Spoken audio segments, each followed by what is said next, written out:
మొదటి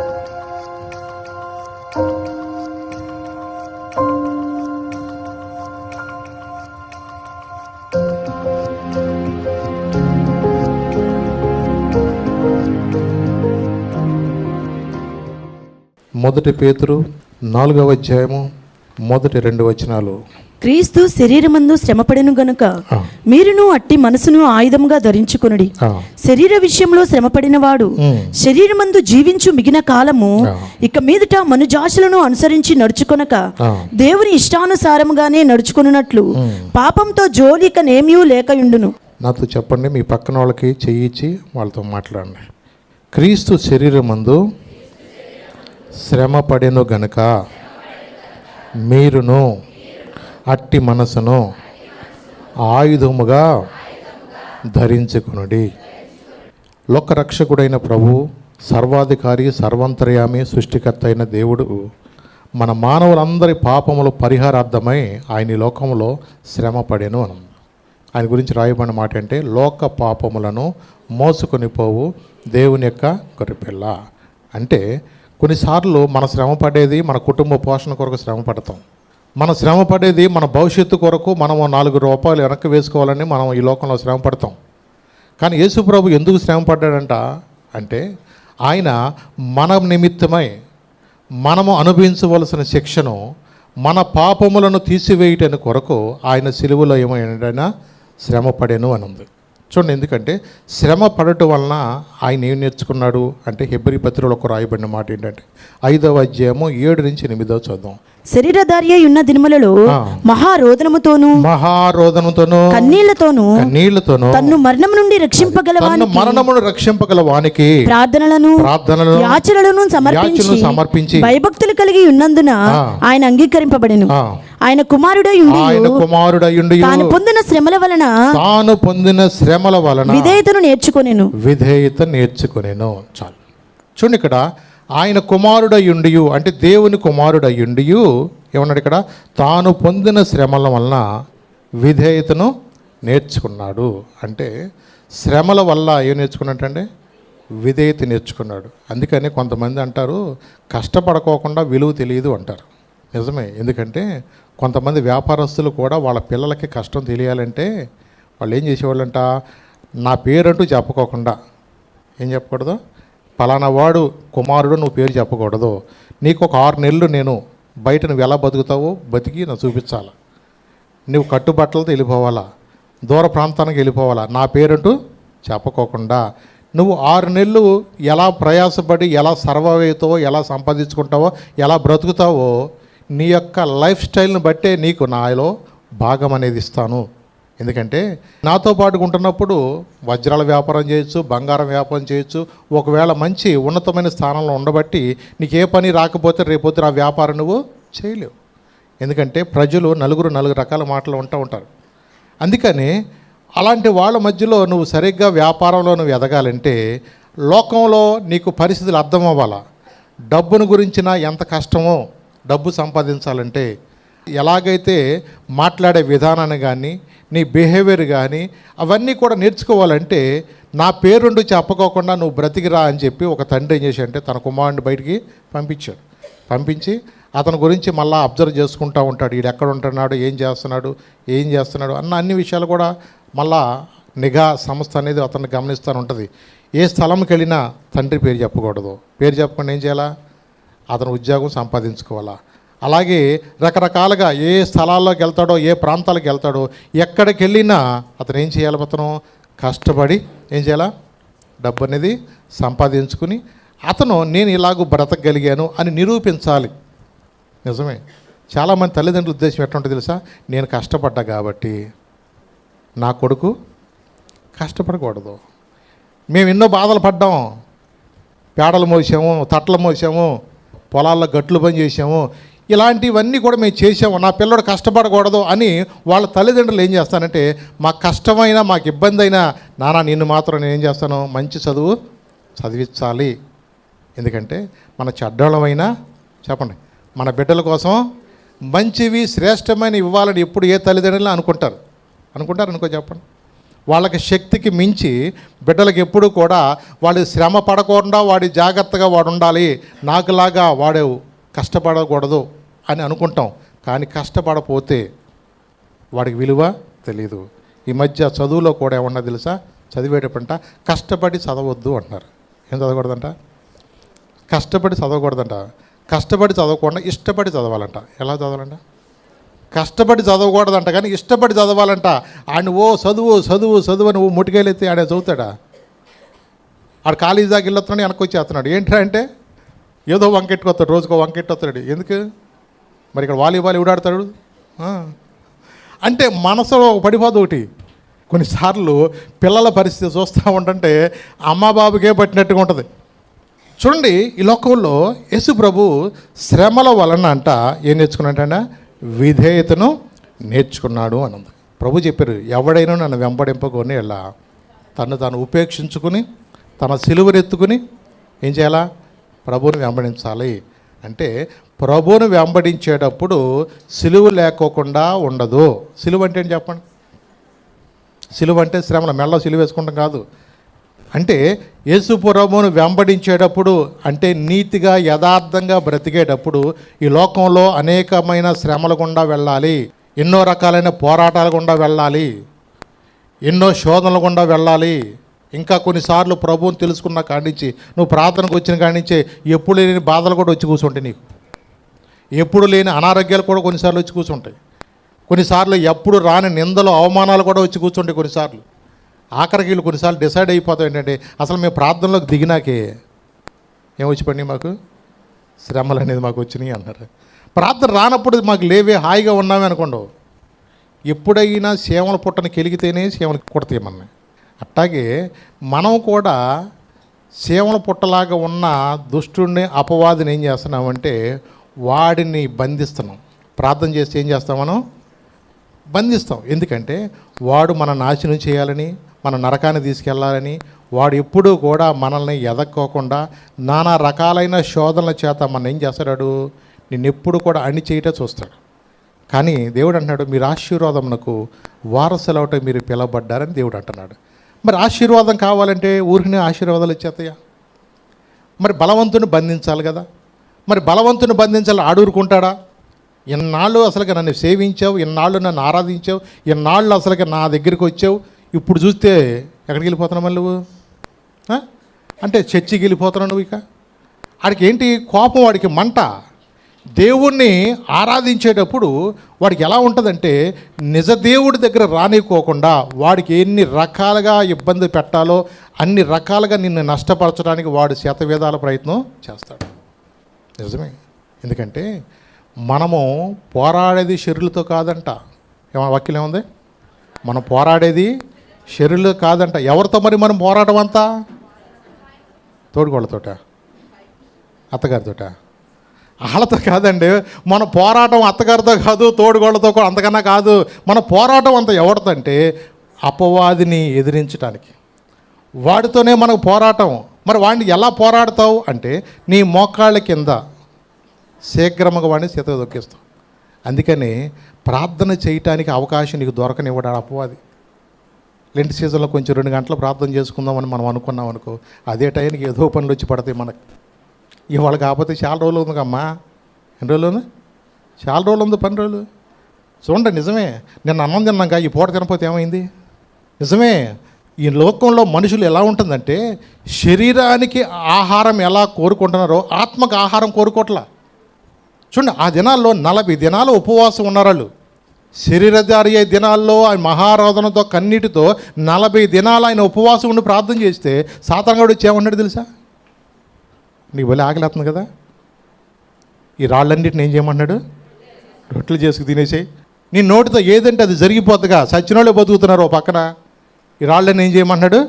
రొట్టెలుగా చేసి తినేసేయి అనగానే దేవుడే రొట్టెలుగా చేసాడా? దాని మాట అన్నాడా? చూడండి, ఎన్ని రకాలుగా వాడు శోధించాలో అన్ని రకాలుగా వాడు శోధిస్తున్నాడు. ఆఖరికి ఆయన్ని నాకొక్కసారి నువ్వు ఏం చేయమన్నాడు అంటే దేవుణ్ణి కూడా వాడు ఎంతగా అడుగుతున్నాడో చూడండి. వాడు ప్రతి ఒక్కరిని శోధిస్తాడు, ఎవరిని వదలడు. ఈ పోరాటం ఎప్పుడు దాకో తెలుసా? నీ ఊపిరున్నంత వరకు. ఎప్పుడు వరకు? నీ ఊపిరినంత వరకు సాతానుతో నువ్వు పోరాడవలసిందే. ఎందుకంటే ఈ లోకంలో నువ్వు దేవుని రాజ్యానికి వెళ్ళడం అపవాదికి ఇష్టం లేక అనేక మందిని ఏదో ఒక విధంగా వాడు నష్టపరచాలని, దేవునిలో ఎదక్కోకుండా చేయాలని, వాడు ప్రార్థనలో బలపడకూడదని వాడు చేయని ప్రయత్నం అంటూ వాడు లేదు. వాడి ఉద్దేశం ఏంటంటే నిన్ను నష్టపరచడమే వాడి ఉద్దేశం, నీ జీవితాన్ని పాడు చేయటమే వాడి ఉద్దేశం, నిన్ను ఆత్మీయంగా ఎదక్కోకుండా చేయటం వాడి ఉద్దేశం. అందుకని ప్రభు బలలో పాల్గొనమన్న 60 ఏళ్ళు వచ్చినా 70 ఏళ్ళు వచ్చినా చూద్దాం చూద్దాం చూద్దాం చూద్దాం అన్నారు. మన ఇచ్చిన ఆయుష్కాలం ఎంత? 70 సంవత్సరాలు. అధిక బలం ఉంటే మరి అయినా కొంతమందికి ఏమన్నా ఇంకా ఆలోచన అవుతుందా? అయ్యో నాకన్నా చిన్నవాళ్ళు బాప్తీసాలు తీసుకుంటున్నారు, రక్షణ పొందుతున్నారు, ప్రభు బలలో పాల్గొంటున్నారు, కనీసం నేను ఇలాగ వెళ్ళలేకపోతున్నానే, ఎందుకు నా మనసు వాటి మీద వెళ్తలేదు? ఎంతసేపు ఏదో భూ సంబంధమైన మనసు ఎందుకు నాకు అలా తిరుగుతుంది? ఓ కష్టపడుతున్నా శ్రమ పడుతున్నావు, ఏమి సంపాదించావు, ఏమి ఎత్తికెళ్తాను? కొంతమంది అంట వాడు కడిపే వారి దేవుడు అని ఉంది వాక్యం. ఏమంటంట వాళ్ళు ఎంతసేపు భూ సంబంధమైన వాటి అందే మనసు ఉంచుతున్నా తప్ప దేవుని మన మనసు ఉంచట్లేదు. నిజమే. అందుకని వాళ్ళ గురించి ఇప్పుడునూ నేను ఏడ్చుచూ చెప్పుచున్నాను అన్నాడు పౌలు గారు.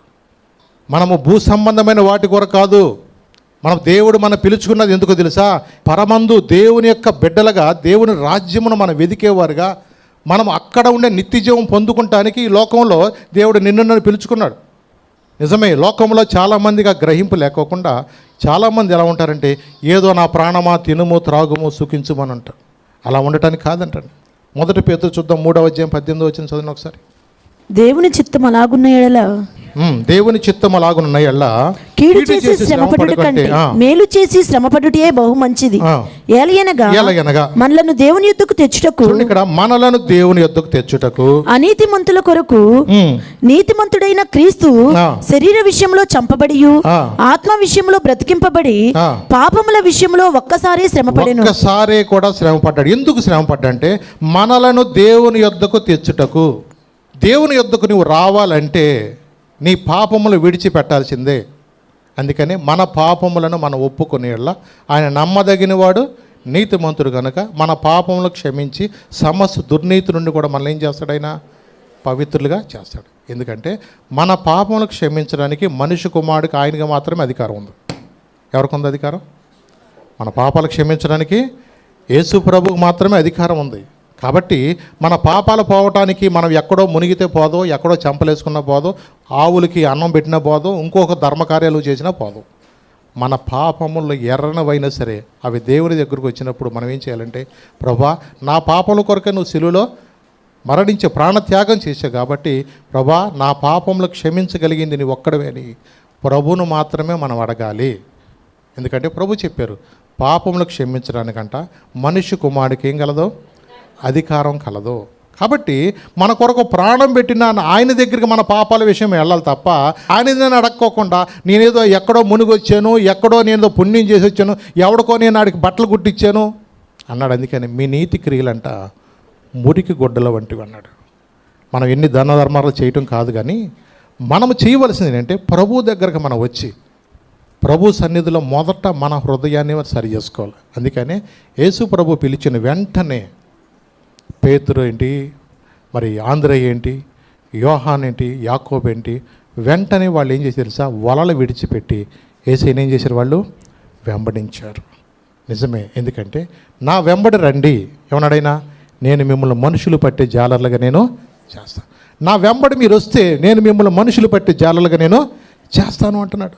ఎందుకంటే దేవుని యొక్క బిడ్డలుగా మనం ఎప్పుడైతే ఆయన మాటకు విధేయత చూపిస్తామో, ఎందుకంటే కొన్నిసార్లు అనుకోవచ్చు ప్రభువును వెంబడించడం అంటే, ప్రభు పాదాల దగ్గర రావటం అంటే చాలామంది వెనక ముందు ఆడుతూ ఉంటారు చాలామంది కూడా. ఎందుకంటే మనం అంతగా నీతిగా ఉండాలంటే, మనం అప్పుడే ఎన్ని త్రాగుడు మానాలంటే కష్టం కదా, మనం అప్పుడే ఈ కోడి పందాలు వెళ్ళకూడదు అంటారు, మనం అప్పుడే ఈ లోకానుసారంగా మనం ఉండకూడదు అంటారు. మరి ఇంతగా మనం ఉండాలంటే మనకి ఆ భక్తి మనకి సరిపోదు. కాబట్టి మనం ఏదో దేవుడి అవకాశం ఉంటే శిలువ మీద దొంగకే కృప దొరికినట్టుగా హాస్పిటల్లో ఏమైనా దొరుకుద్దేమో అని చాలామంది ఏం చేస్తున్నారంటే రక్షణను వాయిదా వేస్తూ ఉన్నారు. కానీ పేతురు అలా చేయలేదే. పేతురు ఏం చేశాడు తెలుసా? వెంటనే విధేయత చూపించాడు. ఏం చేశాడు? మనకలా ఇన్ని బోధనల్లా, ఇన్ని ఆదివార ప్రసంగాలు ఎనలా, చూడండి, దేవుడు మాటకు వెంటనే విధేయత చూపించాడండి. ఎందుకంటే దేవుడు నమ్మాడు. అతను దేవుని యొక్క కార్యాల విషయంలో అతను కొంత అవగాహన ఉంది కాబట్టి దేవుని వెంటనే, ప్రభువు పిలిచిన వెంటనే అతనికి లోబడ్డాడు. అందుకని దేవుని కొరకు నిలబడ్డాడు, దేవుని కొరకు మండాడు, దేవుని కొరకు నిజంగా అతను మరణం వరకు నేను కూడా దేవుని కొరకు నిలబడాలని ఒక నిర్ణయం తీసుకున్నాడు. అందుకని పేతురు అంటాడు కదా, అయ్యా నీకోసం నేను సమస్తం విడిచిపెట్టాను అన్నాడు. ఏం చేశాడంట? సమస్తం విడిచిపెట్టేశాడు. అంటే ఆ దినాల్లో దేవుని కొరకు నిజంగా ప్రభువు ఎక్కడికి వెళితే అక్కడ ఏం చేసి తెలుసా, కొంతమంది ఇళ్ళ పక్కన అనొచ్చు, రే ఆయన తింతురా, తాడు బొంగరం లేకుండా ఆయన తిరుగుతుంటే ఆయన అక్కడ మీరు తింతురా అనేవాళ్ళు ఉంటారా ఉంటారు చెప్పండి సమాజంలో. ఆయనకి పెళ్లి పెట్టక్కర్లేవు, మీరు పెళ్ళిళ్ళు అయినాయి, మీ భార్యలు ఉన్నారు, మీకు కుటుంబాలు ఉన్నాయి, మేము ఎట్ట బతుకుతారో బాబా ఆయన కల్లా తయ్యని బయలుదేరుతారు లేరా అనేవాళ్ళు ఉండరా? అనేక రకాలైన మనుషులు, అనేక రకాల శ్రమలో ఎన్నో, కొన్నిసార్లు కుటుంబంలోనే భార్యలే సహకరించరు కొన్నిసార్లు. నిజమే, ఎన్ని రకాలైన శోధనలు వచ్చినా వాళ్ళు ఎందుకు నిలబడ్డారు? పౌలు గారు మాత్రమే కాదండి, ఈ పేతురు గారు, నిజంగా వీళ్ళందరూ కూడా ఆ దినాల్లో దేవుని కొరకు నిలబడినప్పుడు వాళ్ళకి ఎలాంటి శిక్షలు వేసే తెలుసా? 9 నెలలంట ఆయన్ని కట్టికి చీకట్లో ఉంచి, ఎన్ని నెలలు? 9 నెలలంట అసలు కట్టికి చీకట్లో ఉంచి నిలువున వాళ్ళకి కాళ్ళకి చేతులకు బేడిలేసి 9 నెలలు అలాంటి భయంకరమైన శిక్ష వేశారు. అంత మాత్రమే కాదు, ఆయనకి సిలువ మరణం వేశారు. అలాగే ఆయన సిలువ మరణం వేసేటప్పుడు ఏం తెలుసా?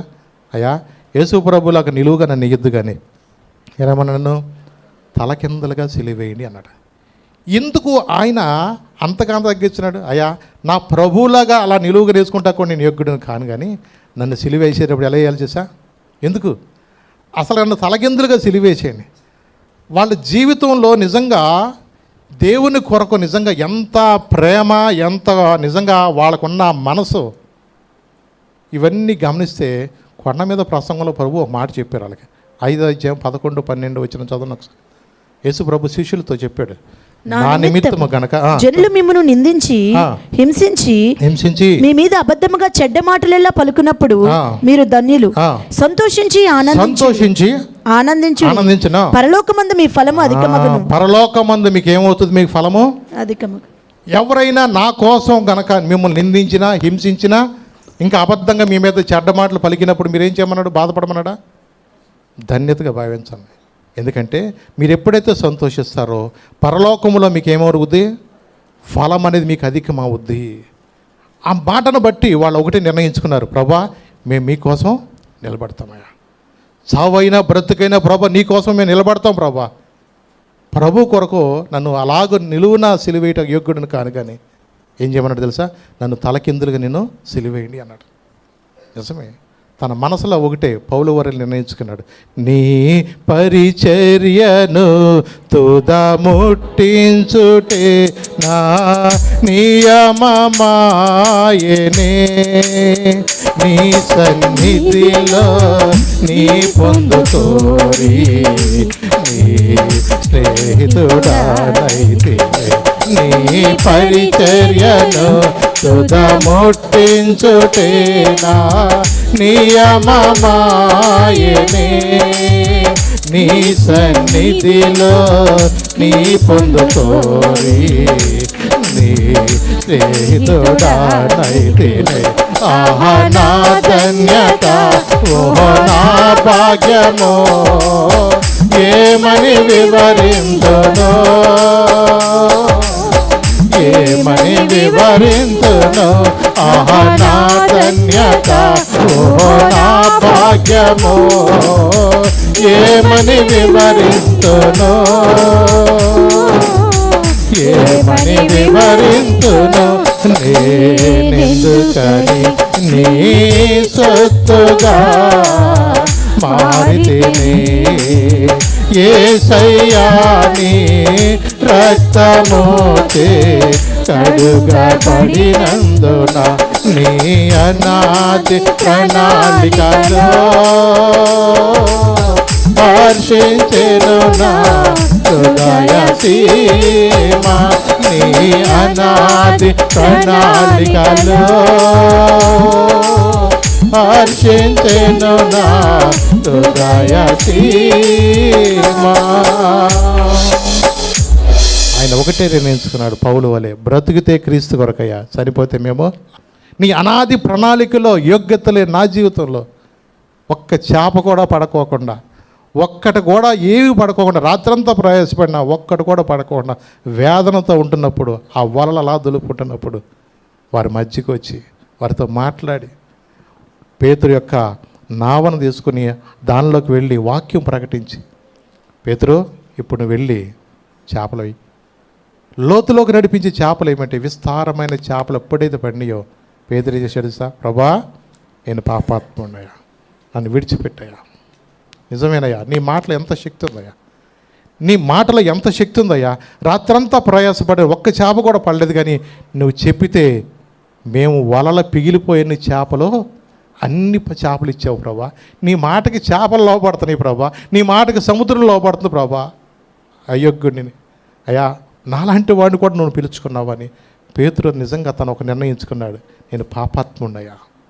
నిజమే, ఎంత గొప్ప నిజంగా ఆయన ఒక నిర్ణయం తీసాడు తెలుసా, దేవుని కొరకు నేను నిలబడాలి, దేవుని కొరకు నేను శ్రమ పడాలి, దేవుని కొరకు ఏదైనా, నా కుటుంబం ఏదైనా, నా పరిస్థితులు ఏదైనా సరే ప్రభు కొరకు విడిచిపెట్టాలని దేవుని కొరకు ఎలాగ మండాడో ఆయన చూసిన వాళ్ళ అన్నయ్య ఆంధ్రేయ కూడా దేవుని కొరకు అలాగే నిలబడితే, ఆంధ్రేయని ఆఖరికి ఏం చేసి తెలుసా, ఆయన సిలువేసేటప్పుడు నేను తలకిందులో సిలువేయమంటే ఆయన ప్రత్యేకంగా ఏం కోరుకున్నాడు తెలుసా, నన్ను ఇంటూ ఆకారంలో సిలువేయమన్నాడు. ఎలా ఏమన్నాడు ఆయన, ఆంధ్రేయని ఇంటూ ఆకారంలో సిలువేయమన్నాడు. నిజమేనండి, ఒక్కొక్కళ్ళు అక్కడ ఇంకొక ఆయన ఉన్నాడు యాకోబు గారు, ఆయనకి ఏం చేసేది తెలుసా, చిరఛేదనం చేయబడింది. ఏం చేశారు ఆయన అంటే ఏంటి చెప్పండి, చిరఛేదనం అంటే మెడకాయ మీద తలకాయ కස්සని లేపేశారు అంతే, షార్ప్గా అంతే. అలా మౌనంగా ఏం చేసే అవకాశం లేదు, కదలకూడదు అంతే. అలాగే డ్రెస్ వేసాక వెంటనే ఇలా మెడకాయ మీద కస్తరంగానే తలకాయ ఊడి కింద పడిపోయింది. దేవుని కొరకు చూడండి వీళ్ళు ఒక్కొక్కళ్ళు ఎలా చేశారు. ఇంకొక ఆయన ఉన్నాడు, ఆయన పేరంటే ఫిలిప్ గారు. ఆ ఫిలిప్ గారిని ఏం చేసేది తెలుసా, సిలువ వేశారు, రాళ్లతో కొట్టారు, మళ్ళీ ఆయన సిలువ వేసేదాకా చేశారు. ఆయన అత్తకే బత్తిమలో ఈయన ఉన్నాడు, ఆయన ఏం చేసేది తెలుసా, చర్మం బతికొండంగానే ఒలిచేశారు. ఎలాగంట, బతికొండంగానే చర్మం ఒలిచేసి అలాగూ ఆయన కూడా ఏం చేశారంటే చిరఛేదనం చేసి పారేశారు. చూడండి, కొంతమంది ఇలాగూ మనం చూస్తూ ఉంటుంటే దేవుని కొరకు ఎందుకు ఇంతగా ప్రేమించిన వాళ్ళు. యోహాన్ గారిని ఏం చేసేది తెలుసా, ఆ కాలంలో సలసలా కాగుతున్న పెద్ద నూనెలో బాండీలో తీసుకెళ్ళిపోయి ఆయన్ని బజ్జీ వేపినాడు వేపేద్దాం అనుకున్నారు. అంత ఒళ్ళు మండిపోయింది ఏంటో మరి ఆయన అంటే. ఆయన తీసుకెళ్ళిపోయి గబగబా తీసుకెళ్ళి ఆయన ఏం చేశారంటే సలసలా కాగే నూనెలో ఆడ పడైతే ఆ నూనె చల్లబడిపోయిందంట. అసలు వాళ్ళకి అర్థం కాల, నూనె చల్లబడిపోవటం ఏంటి, మంటారిపోవటం ఏంటి, ఈయన పడితే ఈ ఐస్ గడ్డ ఏంటి అనుకుని వాళ్ళకి అనుమానం వచ్చి ఇక లాభం లేదని డొమిషన్ చక్రవర్తి ఏం చేశారంటే పద్మాసు దీపంలో తీసుకెళ్ళి పడేద్దాం వీడిని ఖైదీగా అన్నారు. ఎక్కడంట, పద్మాసు దీపంలో తీసుకెళ్ళి ఇక వాడి జీవితంలో ఖైదీగా అక్కడ ఉంటే అక్కడున్న విష సర్పాలకి వీడితో ఏం కూడా మాట్లాడేవాళ్ళు ఎవరు లేక ఆ అడవిలో పడి చచ్చిపోతాడు అనుకున్నారు. కానీ దేవుడు ఏం చేసి తెలుసా, నిన్ను కావాల్సిన స్థలానికి నేను తీసుకొచ్చేలే, నేను మాత్రం నిన్ను విడిచిపెట్టనని చెప్పేసి ప్రకటన గ్రంథములో, ఎక్కడ మనకు బైబిల్ ఆఖరిలో ఉంది చూసారా, ప్రకటన గ్రంథములో మళ్ళా యేసు ప్రభు తిరిగి రానోయన్న రాకడన గురించి, ఆ రోజున జరగబోయే గుర్తుల గురించి అవన్నీ కూడా దేవుడు ఆ స్థలంలో ఆయన తీసుకొచ్చినప్పుడు అన్నీ కూడా ఆయన ద్వారా రాయించాడు. ఇప్పుడు మనం ప్రకటన గ్రంథం చదువుతున్నాము, ఇవన్నీ కూడా ఎవరికి తెలియబడి అనుకున్నారు, ఆ పద్మాస దీపంలో ఉన్న యోహానుకే దేవుడు ఇవన్నీ కూడా ప్రత్యక్షత ఇచ్చాడు. ఆయన అవన్నీ కూడా మన కోసం ఆ రోజుల్లో రాసి జరగబోయే విషయాలు మనకు తెలియటాని కోసం. బైబిల్లో అంతకుముందున్న అధ్యాయాలన్నీ కూడా జరిగిపోయినాయి, అంతకుముందు ఇవన్నీ జరిగిపోయినాయి. జరగవలసిన విషయం ప్రకటన గ్రంథం ఉంది. ఈ జరగవలసిన విషయం అంతకుముందు ఎంత సత్యమో ఎంత యథార్థమో ప్రకటన గ్రంథంలో కూడా దేవుని రాకడ అనేది కూడా అంత సత్యం. దానిని గురించి మనకు తెలియడానికి ప్రకటన గ్రంథాన్ని దేవుడు మన కోసం రాసి ఉంచాడు. చూడండి, అందుకని ఇంకొక ఆయన ఉన్నాడు మన దేశంలోకి వచ్చి చనిపోయిన పేరేంటి తెలుసా మీకు, తోమా గారు. ఆయన పేరేంది, డౌటింగ్ థామస్ గారు అంటారు ఆయన్ని. ఆయన తోమా గారు మన మద్రాసు ప్రాంతంలో వచ్చినప్పుడు ఆయన కూడా కొంతమంది మరి మద్రాసు సెయింట్ థామస్ మౌంట్ అంటారు కదా ఆ ప్రాంతంలో, అక్కడ ఒక గుహలో ప్రార్థన చేసుకుంటున్నప్పుడు ఆయన్ని బల్లెముతో కూడా పొడిచి చంపేశారంట. చూడండి, ఎందుకంటే యేసుప్రభు శిష్యుడైన ఒక తోమ గారు ఎక్కడికి వచ్చి చనిపోయాడు? మన దేశంలో చనిపోయాడు. ఇవన్నీ కొన్నిసార్లు చూస్తూ ఉంటుంటే దేవుని కొరకు వాళ్ళు శ్రమ పట్టడం నేర్చుకున్నారు. ఇందట మన వాక్యమాలను చదువుకున్నాం కదా, క్రీస్తు శరీరమందు శ్రమ పడిన గనక మీరును అట్టి మనసును ఆయుధముగా ధరించుకోండి అన్నాడు. అంటే క్రీస్తు ఎలాగైతే మన కొరకు శ్రమ పడ్డాడో మీరు ప్రభువును వెంబడించేటప్పుడు కూడా ఆ మనసు మీరు కలిగి ఉండండి. దేవుని కొరకు వచ్చినప్పుడు మాకు అన్నీ కలిసి వస్తుందని ప్రార్థనకు రాబాకండి. చాలామంది యొక్క ఆలోచన ఏంటో తెలుసా? అన్నీ మేము ప్రయత్నాలు అయిపోయినాయి, యేసుప్రభు మతంలో కూడా దిగితే చెప్పండి మాకు కలిసి రావాలనుకుంటారు జనాలు. కలిసి వస్తుందని చెప్పట్లా బైబిల్లో. ఎవడైనా సరే నన్ను వెంబడించేటప్పుడు తన సిలువనెత్తుకుని నన్ను వెంబడించమని వాక్యం చెప్తుంది. ఏం చెప్తుంది? సిలువనెత్తుకుని నన్ను వెంబడించాలి. ప్రభువును వెంబడించడం అంటే నువ్వు ఒక యథార్థమైన మార్గంలో వెళ్ళటానికి మాత్రమే నువ్వు సిద్ధపడే రావాలా. అటు ఇటు ఊగిసలాడతా 4 అటు గంతులు ఇటు చిందులు వేసుకుంటా ఉండేవాడికి ప్రార్థన అవసరంలే. లోకంలో శుభ్రంగా ఎంజాయ్ చేసుకోవచ్చు, తాగి తందనాలాడవచ్చు, ఎప్పుడు గుట్టుకుమంటే అప్పుడు వెళ్ళిపోవచ్చు. నరకానికి రెడీగా ఉన్నారు. అలా ఉండటానికి కాదు మా దేవుడు మనం పిలిచింది. దేవుడు ఎందుకు మనల్ని పిలిచాడంటే అందరూ అంతటా మారు మనసు పొందాలి. మన కొరకు ప్రాణం పెట్టింది ఎందుకంటే ఆయన మన అతిక్రమ క్రియలు పరచబట్టే ఆయన మన గాయపరచబడ్డాడు. అంటే మనము పొందవలసిన శిక్షను ఆయన అనుభవించి మనల్ని మరణములో నుండి జీవములోనికి దాటించడానికి యేసుప్రభు ఈ లోకానికి వచ్చాడు. ఎందుకు వచ్చాడు ఆయన? పాపం వలన వచ్చే జీతం ఏంటి? మరణము. కాబట్టి ఈ మరణములో నుండి మనం ఎక్కడికి విడిపించాలండి? ఆయన ఇప్పుడు జీవములోనికి మనం విడిపించాలని. ఆ జీవములోకి వెళ్ళాలంటే యేసుప్రభువే జీవము, ఆయనే మార్గము, ఆయనే సత్యం. కాబట్టి ఆయన రాజ్యములో మనమందరం అర్హత సంపాదించాలంటే మనం కూడా ఏం చేయాలంటే క్రీస్తు శరీరమందు శ్రమ పడినట్లుగా మనము కూడా ఈ యొక్క ఆత్మీయ యాత్రలో కూడా ఎలా ఉండాలి? మనం కూడా దేవుని కొరకు ఏదైనా ఎవరు ఎన్నన్నా ఎవరు ఎన్ని రకాలుగా మాట్లాడినా దేవుని కొరకు నిలబడుతున్నప్పుడు వచ్చే పోరాటాలన్నింటిలో కూడా నిలబడటానికి శక్తిమంతులగునట్లుగా సర్వాంగ కవచమును మనం ధరించుకోవాలి. ఆ ప్రార్థన అనుభవంలోకి మనము వెళ్ళాలి. చూడండి, అందుకని 2 తిమోతిలో ఒక మాట పౌలు గారు తిమోతితో ఏమంటున్నాడో మాట చూద్దాం. 3వ అధ్యాయం 12వ వచనం చదువున్నాను ఒకసారి. క్రీస్తు యేసునందు సద్భక్తితో బ్రతుకును ఉద్దేశించి వారందరూ ఏమంటారంటే హింసలు పొందుతారు. వాక్యంలో ఏముంది అక్కడ? క్రీస్తు యేసునందు సద్భక్తితో బ్రతుకును ఉద్దేశించు కొందరు అన్నాడా? అందరూ. ఎవరైతే క్రీస్తు కొరకు సద్భక్తితో బ్రతకాలనుకున్న వాళ్ళు హింస అంట. ఏంటిది? నేను చెప్పిన మాట కాదు, పౌలు గారే చెప్తున్న మాట. ఈ మాట దేవుని కొరకు నువ్వు నిలబడుతున్నప్పుడు నీకు ఎన్ని రకాలైన పోట్లు వస్తాయో, ఎన్ని రకాలైన నిందలు వస్తాయో, ఎన్ని రకాలైన శోధనలు వస్తాయో. ఎందుకంటే నువ్వు వెళ్ళబోయే మార్గము అది ఆశీర్వాదకరమైన మార్గము. నువ్వు వెళ్ళే ఆ నిత్య జీవము నీకు తరతరాలుండే ఆ నిత్య జీవం అది.